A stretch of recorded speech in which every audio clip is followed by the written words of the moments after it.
ये पहली बार एक ऐसा गैंग पकड़ा गया है जो ट्रांसफार्मर कॉइल की थेफ्ट करता था, उसमें से है जो कॉपर वायर निकाल के फिर उसको जो बाकी एक्यूजन के साथ मिलके फर्नेस में मेल्ट करने के बाद ब्रिक बना के वो बाजार में बेच दिया करते थे। ये एक केस गैंग पकड़ने के बाद जिसमें तकरीबन 7 मेंबर्स हैं, 4 मेंबर्स हम लोग पकड़ चुके हैं, बाकी 3 मेरा ख्याल है एक हफ्ते के अंदर पकड़े जाएंगे। इनमें से एक यूपी का है, एक उड़ीसा का है, बाकी भी एक दो लोग लोकल भी हैं। लेकिन इसमें खास बात यह है कि ये लोग अभी तक तकरीबन 173 केसेस में इन्वॉल्व हैं। अभी तक 306 ट्रांसफार्मर्स को तोड़ के उनकी कॉपर चुरा चुके हैं। इस रिगार्डिंग में एक बात मुताल्लिक आपको बताना चाहता हूं कि एक ट्रांसफार्मर कॉइल की थेफ्ट करने के बाद इनको 50,000 से लेके 1 लाख तक की प्रॉपर्टी इनको मिलती है, लेकिन इलेक्ट्रिसिटी डिपार्टमेंट का और पब्लिक का लाखों का नुकसान होता है। वो ट्रांसफार्मर का जब ये पहले इनका तरीका क्या था काम करने का कि पहले ये वहां पे एक मोटरसाइकिल जो इसी प्रॉपर्टी से इन्होंने खरीदी थी, उससे पल्सर बाइक से जाके ये रेकी करते थे। मतलब वहां पे ऑब्जर्वेशन करते थे कि कौन सा ऐसा ट्रांसफार्मर है और किस टाइम पे लोगों का आना जाना वहां पे कम रहता है। वो करने के बाद में 4 या 5 लोग वहां से जाते थे। एक आदमी की ड्यूटी होती थी कि वो जो उस तरफ आने वाला रास्ता है उसके वहां पर रह के खड़ा रहता था और अगर कोई आ रहा है तो इत्तला कर देता था। उसके बाद ये लोग इस टूल को यूज करके पहले 2 वायर को टच करने के बाद में उसको फेंक के 2 वायर टच होने के बाद में ट्रांसफार्मर को ट्रिप कर देते थे, यानी कि इलेक्ट्रिसिटी उस एरिया से चली जाएगी। ट्रांसफार्मर अब पैसिव स्टेट में आ गया। उसके बाद इस टूल की मदद से जो उन्होंने खुद बनाया, आप देखिए कोई मार्केट में मिलने वाला टूल नहीं है, तो इससे जो है वो ट्रांसफार्मर के बीच का जो कॉइल बॉक्स रहता है उसमें कॉइल रहती है और ऑयल होता है, जो मेन पार्ट है ट्रांसफार्मर का, उसको तोड़ने के बाद पूरे ऑयल को निकाल के और जो कॉइल आप देख रहे हैं उन कॉइल को लेके ये लोग मार्केट में बेचते थे और उससे इनको पैसा मिलता था। उससे इन्होंने एक गाड़ी वाड़ी खरीदी। तो इसमें एक अहम बात यह है, पहली बात तो कि इसमें 1 और 2 एक्यूज्ड ऐसे हैं जो अभी तक कभी 173 केस में होने के बावजूद नहीं पकड़े गए। टोटल अभी तक जो जानकारी में आया है, इन्होंने 306 ट्रांसफार्मर इसी तरीके से बर्बाद किए हैं। अब आप सोचिए कि 300 ट्रांसफार्मर कभी फसल के टाइम पे, क्रॉपिंग के टाइम पे, जब उस वक्त फसल बोने का समय है, तो उससे आवाम को कितना नुकसान, खासतौर से हमारे फार्मर्स को कितना नुकसान हुआ होगा। इसीलिए इस बात को मद्देनजर रखते हुए हमारी क्राइम टीम ने उस पर कायम करना शुरू किया और ये एक गैंग पकड़ने के बाद में 83 केसेस यानी 83 केसेस अभी तक ऐसे हैं जो अभी तक डिटेक्ट ही नहीं हुए और ये तकरीबन 4-5 जिले ऑब्लिक कमिश्नरेट से ताल्लुक रखते हुए केसेस हैं।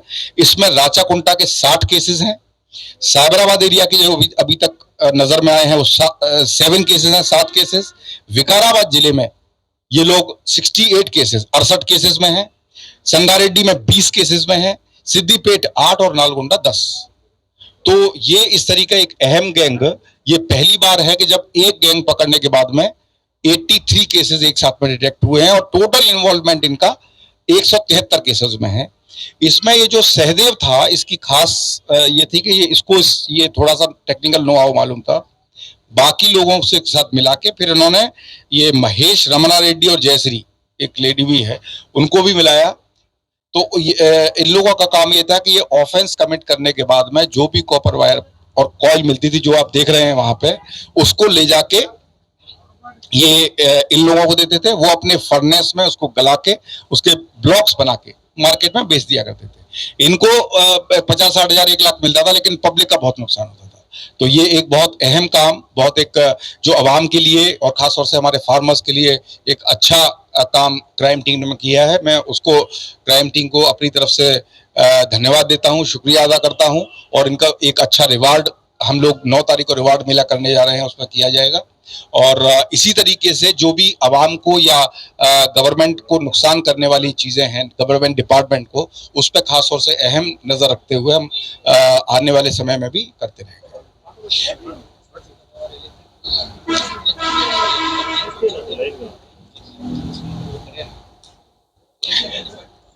इलेक्ट्रिकल डिपार्टमेंट की कुछ कंप्लेंट्स हैं, कुछ केस दर्ज भी हैं, कुछ ऐसी थी जो जानकारी में नहीं आई थी, वो हम नए केस दर्ज कर रहे हैं। और जैसा मैंने बताया, ये लोग तकरीबन 4-5 साल से ही काम कर रहे हैं। पिछले 1.5-2 साल से गैंग नहीं पकड़ा गया था। और इसमें से जैसा मैंने बताया कि 1 और 2 एक्यूज तो ऐसे थे कि 306 ट्रांसफॉर्मर करने के बाद भी आज तक एक बार भी अरेस्ट नहीं हुए थे। और इसलिए इसको और मुझे लगा कि ये इस तरीके के जो अहम चीजें हैं जो फार्मर से ताल्लुक रखती हैं, इस प्रेस मीट को पहाड़ी शरीफ में रखने की भी एक खास वजह है। जो भी एक पहाड़ी शरीफ से लेके यादगिरी गुट्टा, भोनगिर, छोटूपल, नेरेडिमेट, ये पूरा राचाकोंडा कमिश्नरेट का एरिया है। तो किसी भी एरिया में हर जगह की पुलिस को बराबर तवज्जो, हर जगह की आवाम को बराबर तवज्जो मिले, इसी के तहत हमने ये एक प्रेस मीट यहाँ पे रखा गया है।